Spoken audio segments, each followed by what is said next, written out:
ऐसा अमेरिका की तरफ से दबाव है, लेकिन क्या नेतन्याहू इस पर तैयार होंगे, ये सवाल बड़ा है। हालांकि ये भी समझने वाली बात है कि अमेरिका ये दबाव इजराइल पर क्यों बना रहा है। देखिए, आपको याद होगा इसी शो में, इसी चैनल पर, इसी वक्त में मैंने आपसे एक बात कही थी कि अमेरिका की एक स्ट्रैटेजी होती है, और ये स्ट्रैटेजी अब जिमी कार्टर से लेकर बराक ओबामा तक रही है। पहले वो समर्थन देता है इजराइल का, फिर उसके बाद बोलता है रिस्ट्रेन करो, और फिर कहता है कि युद्ध रोक दो। ये उसकी स्ट्रैटेजी है। लेकिन इजराइल सिर्फ हमास के ठिकानों पर टारगेट अटैक करे, ये कोशिश है अमेरिका की। इजराइल के निशाने पर सिर्फ हमास के लड़ाके हों, ये कोशिश है अमेरिका की। रिहायशी इलाकों और सार्वजनिक स्थानों पर बमबारी ना हो, ये चाहता है अमेरिका, क्योंकि अब तक उसके हमलों में हजारों बच्चे मारे जा चुके हैं। निर्दोष लोगों पर हमले का पूरी दुनिया में विरोध हो रहा है। इजराइल के साथ साथ अमेरिका पर भी सवाल उठ रहे हैं। मिडल ईस्ट में अमेरिका से दुश्मनी लगातार बढ़ रही है। रूस ईरान को आग में घी डालने का मौका मिल रहा है। अमेरिका के अंदर भी एक्शन का विरोध शुरू हो चुका है। अमेरिका के कई सहयोगी देश बच्चों की मौत से नाराज हैं। सीधे मैं चलूंगा यहां पर। मेरे साथ इस वक्त जनरल के सर मौजूद है। सर, सवाल वही है जो हम सब अभी ढूंढ रहे हैं। बॉडी बैग्स आने शुरू हो चुके हैं, हॉस्टेजेस रिलीज हुए नहीं हैं। अमेरिका में डेमोक्रेट्स के अंदर एक प्रेशर है। आज भी अमेरिका के अंदर प्रोटेस्ट हुआ फिलिस्तीन को लेकर, उनके समर्थन में। लंदन में प्रोटेस्ट हुआ उनके समर्थन में, जर्मनी में प्रोटेस्ट हुआ उनके समर्थन में। और इस सब के बीच में weakest president of America in the history of America, यह ठप्पा ऑलरेडी लग चुका है जो बाइडेन पर। क्या करेंगे नेतन्याहू?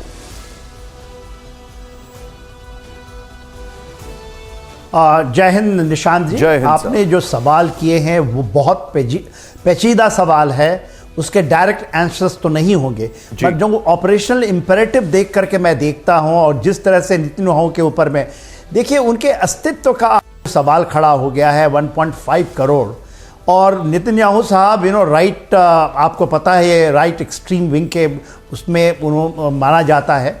और जो इस तरह से गाजा में चीज़ें हुई हैं, और वो ऑपरेशनल इंपेरेटिव के साथ साथ उन्होंने कहीं भी इसको रिस्ट्रेन नहीं किया। और आप सही कहते हैं, उसका कोई ऐसा ये नहीं जवाब दे सकते हैं कि इतनी ज़्यादा कैजुअलिटीज़ जो हो रही है गाजा स्ट्रिप में, खास करके जो इजरायलियों की और इस्राइली डिफेंस फोर्सेस की, जो मेन है वहाँ के बच्चों की, नागरिकों की, तो ये तो एक जाहिर सा सवाल बनता है। बट ऑपरेशनल इंपेरेटिव में इजरायली फोर्सेस को, जहाँ तक मैं जानता हूँ, मैंने उनके सरमल मटका के साथ मैंने ट्रेनिंग की है, देखा है, उनको जाना है। वो कहीं कंप्रोमाइज़ नहीं करते अपने ऑपरेशनल इंपेरेटिव। देखिए, आज के दिन में क्या हुआ है, गाजा सिटी को जब आप सीज बहुत क्लोजली करते हैं, इसके पहले तो एक जनरल सीज था ना, अब वो क्लोजअप हो गए, तो खुद को आप भी बचाएंगे, स्ट्राइक में कमी आएगी। इसका अमेरिका जरूर दिखाएगा कि मेरे कहने से ये स्ट्राइक्स कमी हुई हैं, ये ऑपरेशनल रिक्वायरमेंट। आप देखिए, अपने सेफ्टी ऑफ ट्रूप्स भी तो है ना, कि आपके जैसे जैसे फ्रंटलाइन क्लोजअप होगी, एरियल आपको स्ट्राइक्स रोकने पड़ेंगे।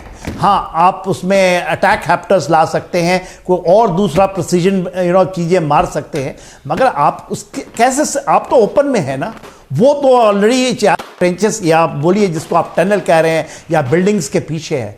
अब उस बिल्डिंग में जहाँ पर एंट्री एंड एग्जिट है, जो कि पूरी तरह तबाह हो गई है, उस पर एरियल अटैक यदि कोई डालता है, तो उसमें तो कोई ऐसी तो प्रॉब्लम नहीं है कि सिविलियन मरेंगे। आज जो सिविलियन को ढाल बना के कह रहे हैं, देखिए गाजा सिटी में 11 लाख लोग थे आउट ऑफ 23 के, 11 लाख के आसपास, 7 लाख निकल गए हैं, 3-4 लाख बचे हैं। और वो उसमें से, जो मैं मानता हूं कि उसमें से आधे तो हार्डकोर हैं। 1.5 टू सर, मैं आपके पास आऊंगा। मुझे आपसे एक सवाल पूछना है गाजा सिटी के लिहाज से। मैं आपसे एक सवाल जरूर पूछूंगा सेना सर, आपको थोड़ा सा रोक रहा हूं, उसके लिए माफी। लेकिन गाजा के जबालिया कैंप पर आईडीएफ का हमला, इस वक्त की बड़ी खबर, एक बार फिर से यह हमला किया गया है। मतलब पिछले 72 घंटों में तीसरा हमला है। यूएन स्कूल पर हमले में 15 लोगों की मौत हो गई है। एक हफ्ते में तीसरी बार, 72 घंटे में तीसरी बार आईडीएफ ने बमबारी की है। यूएन स्कूल पर हमले के पीछे की क्या वजह हो सकती है? इसमें से कई तस्वीरें आपको विचलित कर सकती हैं। यकीन मानिए, they are shocking. They are absolutely shocking. ये जो विजुअल आपके सामने चल रहा है, ये एक एम्बुलेंस पे अटैक का वीडियो है, उसका टेक हम आपको दिखा रहे हैं। लेकिन इस सब के बीच में एक और बड़ी खबर, अस्पताल पर हमलों को लेकर हमास का बड़ा आरोप। ब्लिंकन ने तेल अवीव दौरे के वक्त 3 अस्पतालों पर हमला किया। आईडीएफ ने ब्लिंकन की मौजूदगी में अस्पतालों पर हमला किया, हमास ने यह कहा है।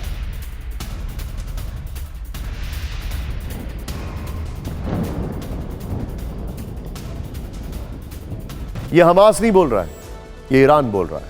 सच्चाई तो ये है। और हमास सिर्फ चेहरा है, उसके पीछे बल्कि मुखौटा है, उसके पीछे ईरान है, यह भी साफ होता दिखाई दे रहा है। अमेरिकी प्रेशर काफी है और वो ये है कि इजराइल रिहायशी इलाकों पर हमले रोके। लेकिन ऐसा लग रहा है कि प्रधानमंत्री नेतन्याहू पर अमेरिका के दबाव का कोई असर नहीं हो रहा है। ऐसा हम इसलिए कह रहे हैं क्योंकि इजरायली सेना ने आज ही गाजा पट्टी के एक स्कूल पर हमला किया। कल आईडीएफ ने एम्बुलेंस पर टारगेटेड अटैक किया, अस्पतालों पर बम बरसाए। पिछले 29 दिन से जारी युद्ध को अगर गौर से देखें तो कुछ बातें एकदम क्लियर हो जाएंगी। इजरायली सेना बड़े पैमाने पर रिहायशी इलाकों को टारगेट कर रही है। अस्पतालों पर लगातार बम गिराए जा रहे हैं। इंडोनेशिया अस्पताल, हाइफा अस्पताल जो है वहां पर, अल कुदस अस्पताल, वहां पर बम गिराए जा रहे हैं। बेघर लोगों के लिए शरणगाह बने स्कूलों पर भी मिसाइलें दागी जा रही हैं। यूएन के स्कूल पर अटैक किया गया। युद्ध के 28वें दिन इजरायली सेना ने वो किया जिसकी पूरी दुनिया में चर्चा है। इजरायली सेना ने एम्बुलेंस के काफिले को टारगेट किया है और जब वो सबके सामने आउट इन ओपन आ गया, एम्बुलेंस वाला शॉट प्ले करिए यहां पर, जब वो सबके सामने आउट इन ओपन आ गया तो उसके बाद वो क्या कहते हैं? वो कहते हैं कि इसके अंदर हमास के ऑपरेटिव्स हैं। आईडीएफ का हमला इतना भीषण था कि इसमें अब 15 लोगों की मौत हो चुकी है, 60 लोग घायल हुए हैं। इस हमले को लेकर इजरायली सेना पर कई सवाल खड़े हो रहे हैं। हर कोई जानना चाहता है कि आखिर इजरायल डिफेंस फोर्सेस ने ऐसा क्यों किया।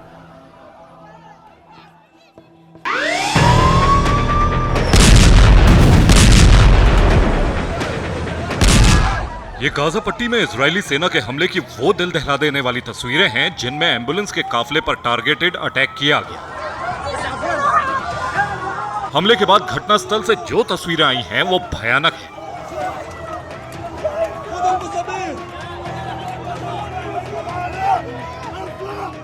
इनमें से ज्यादातर तस्वीरों को दिखा नहीं सकते। इस हमले से इजरायली सेना सवालों में घिर गई है। खून खराबे की तस्वीरें देखकर संयुक्त राष्ट्र महासचिव एंटोनियो गुटेरेस ने कहा, गाजा में अल शिफा अस्पताल के बाहर एम्बुलेंस काफिले पर हमला भयावह है। इजराइल ने एम्बुलेंस पर हमले की बात मानी है, पर सवाल यह है कि इजरायली सेना ने एम्बुलेंस को निशाना क्यों बनाया? आईडीएफ ने इसका जवाब दिया, हमारे एयरक्राफ्ट ने एम्बुलेंस को टारगेट किया क्योंकि इनका इस्तेमाल हमास द्वारा किया जा रहा था। आईडीएफ प्रवक्ता ने कहा, यह पहली या 100वीं बार नहीं है जब हमास के कमांडर एम्बुलेंस का अवैध तरीके से इस्तेमाल कर रहे हैं। फिलिस्तीन स्वास्थ्य मंत्रालय ऐसे दावों को बेबुनियाद बता रही है। एक बयान में कहा गया, घायलों को शिफ्ट करने से पहले इसकी जानकारी रेड क्रॉस और दूसरी अंतर्राष्ट्रीय संगठनों को दी गई थी। फिलिस्तीन के स्वास्थ्य मंत्रालय के प्रवक्ता अशरफ अल कुद्रा के मुताबिक जिस वक्त बारूद गिरा, एम्बुलेंस गंभीर रूप से घायल लोगों को अल शिफा अस्पताल से राफा बॉर्डर क्रॉसिंग की तरफ ले जा रही थी। इसकी पुष्टि रेड क्रॉस की तरफ से जारी बयान से भी हुई। दोपहर 4:05 पर एम्बुलेंस का काफिला अल शिफा हॉस्पिटल से निकला, लेकिन भारी गोलाबारी की वजह से 4 किलोमीटर बाद ही एम्बुलेंस को लौटना पड़ा। लौटते वक्त हॉस्पिटल से 1 किलोमीटर पहले एम्बुलेंस को मिसाइल से टारगेट किया गया। रेड क्रॉस ने कहा, दूसरी एम्बुलेंस को हॉस्पिटल के गेट के पास टारगेट किया गया।